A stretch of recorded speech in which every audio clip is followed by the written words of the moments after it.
Good afternoon, everyone. This is Christian with PerfectStockAlert.com, a 100% free service for smart investors and traders. All we ask in return, please refer a friend. To effectively use the SAR trading model, you have to first be able to determine when a stock is trending. And if you can't do that, then the SAR is not going to be much help. Wilder, who invented the SAR, parabolic SAR indicator, he states that it's most effective in a strong trending security, and that only happens by his estimates 30% of the time. So you can see that there's a need to find a security that's actually trending, and B, it won't happen all the time with all the securities out there. If you know how to spot the trending securities versus security that's simply moving sideways, and you know basically how the parabolic SAR works and how to adjust its settings. If you don't, you can watch our previous video on the basics of the parabolic SAR. But if you have that stuff down and you're confident enough that you like the parabolic SAR and you want to use it, then I'll show you one method that I know for actually effectively trading with it.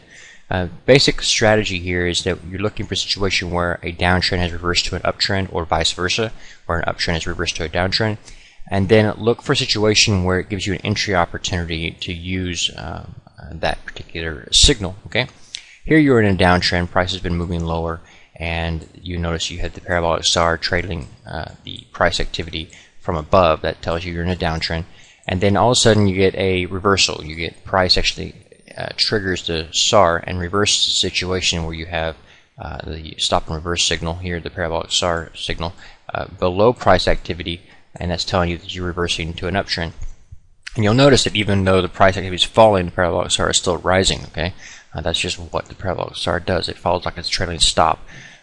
Rather than seeing this shift here and buying up here, that leaves you with, let's see, an entry point at about what, 34, and a stop it down at 24. It's a huge amount of risk involved in that particular trade. What I would do instead is look for a pullback. When you get a pullback down towards the closer to the parabolic SAR indicators, then you could take your entry opportunity with a stop right there off the parabolic SAR, and your risk is much smaller, from 28 to 26, a little bit less than. So you're reducing your risk exponentially, also increasing your gain potential.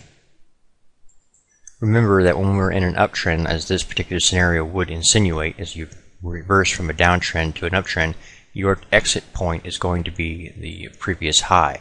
That's going to be your target. So you had an opportunity once, twice, 3 times almost. So there's plenty of opportunity there to make money on that particular trade. Clean that chart up.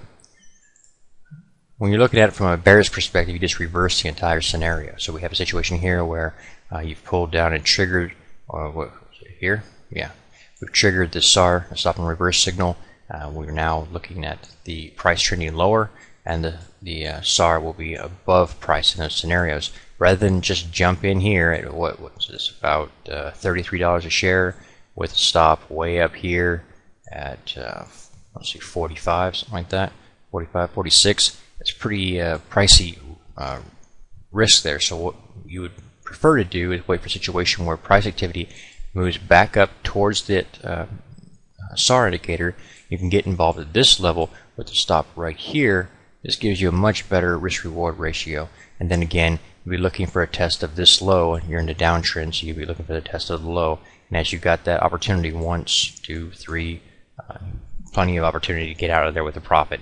That's how I would use that. So that's the method that I would use for using the parabolic SAR. Again, you will need to adjust the step and the max step for individual assets. That's just the way it works. Some companies are going to be more volatile than others, and that means you're going to have to be able to adjust it to follow the trend. It's just a visual concept. Look at the past trend and run your settings to have the best results with your parabolic SAR. Typically, securities that trade in a particular fashion will continue to trade in that particular fashion. If there's a good degree of volatility in one security, that's typically going to last. It's like looking at a utility company. They're not all that volatile, except for extreme situations where maybe you've got Enron going on or something of that nature. Then they would get more volatile. But in normal scenarios, they're going to have a particular trading pattern and ebb and flow to them, and that will give you a good method for adjusting your step and max step to accommodate whatever security you're looking at trading. And again, basically when you increase the step or the max step, all you're going to do is tighten up the distance between your SAR and your price activity. And if you tighten it too much, you'll just get a lot of whiplash, whipsaw in and out, in and out, in and out. So just adjust it for however you prefer to use it. But this is the only method that I've found that I actually like using the parabolic SAR for. Okay, and now you know. Please take a moment to review our disclaimer. The information provided herein is our opinion only. Under no circumstances do any statements here represent a recommendation to buy or sell securities or make any kind of an investment.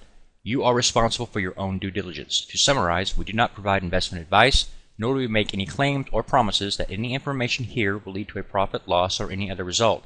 These videos are for educational purposes only.